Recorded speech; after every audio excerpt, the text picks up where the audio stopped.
have a book today called Sofia Valdez, Future Prez by Andrea Beatty, and pictures are by David Roberts. Sofia was a baby who got things done, helping her family before she turned 1. She and Abuelo went out every week to help elderly friends around Blue River Creek who couldn't get out and about on their own and with no place to gather were stuck home alone. Raking the leaves, taking pets for a walk, or just dropping by for a treat and a talk, Sofia Valdez did as much as she could for her family and friends and her whole neighborhood. A dreamer, a doer, a real-life go-getter. Most people like good, but Sofia liked better. Each morning, Abuelo walked Sophie to class. They walked home again along Blue River Pass. Making plans, munching cookies, Abuelo and girl, except for that Tuesday when Pup saw the squirrel. With a howl, Pup took off, racing all through the town, over, under, beneath, and around. Sofia scrambled to try and keep up with the hollering man and the bellowing Pup.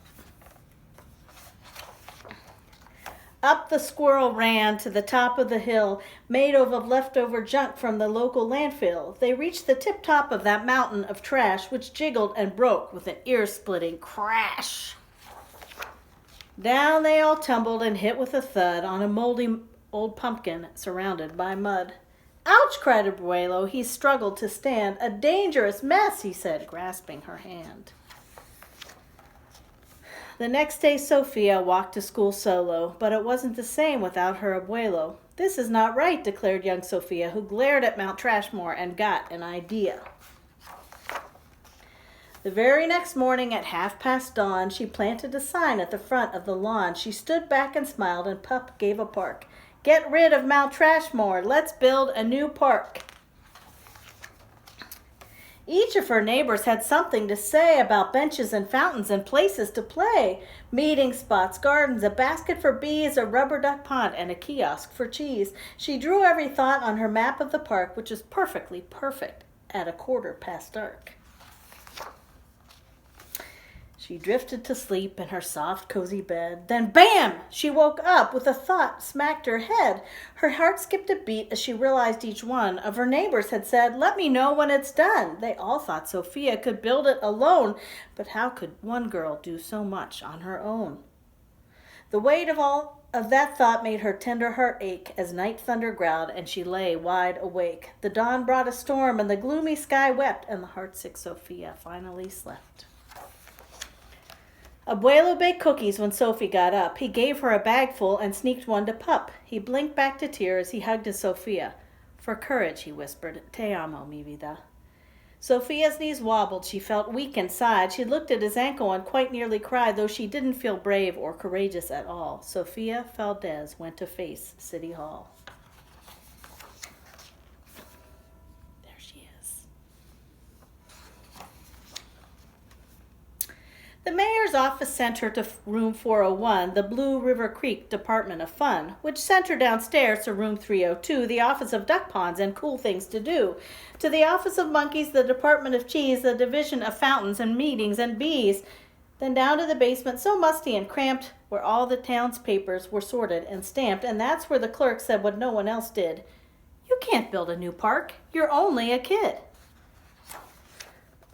The word smacked Sofia deep down in her heart. Her plan was kiboshed before it could start.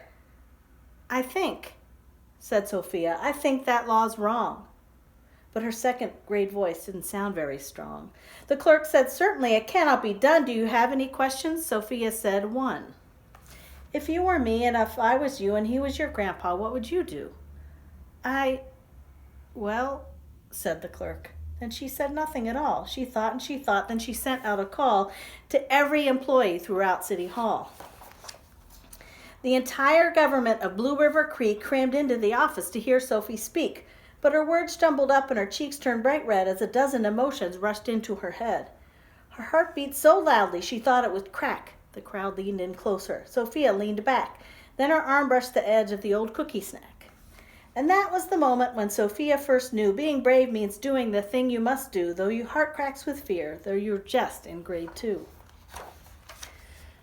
She took a deep breath, looked the mayor in the eye, and though her knees wobbled, she held her head high. Sofia started talking. She spelled out her plan and why it all mattered and how it began. And once she got rolling, she had lots to say about meeting spots, monkeys, and places to play, and other ideas for things they could do to help the town elders and other folks too. She had thoughts on the library, thoughts on the zoo, and perhaps a way to combine the two and... "All right," cried the mayor, "go start a petition. If the town wants a new park, we'll form a commission." And so young Sofia got right to work with some help from her family and pup and the clerk.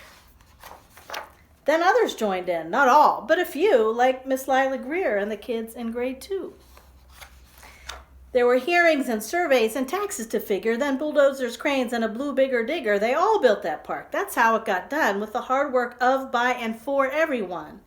But it began with the dream of one person, just one, who laced up her shoes and then led the way to help Blue River Creek get a new place to play. Now every evening till long after dark, the town comes together at Citizens Park.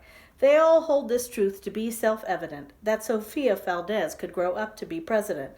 Until then, Sofia, that real-life go-getter, helps Blue River Creek get better and better.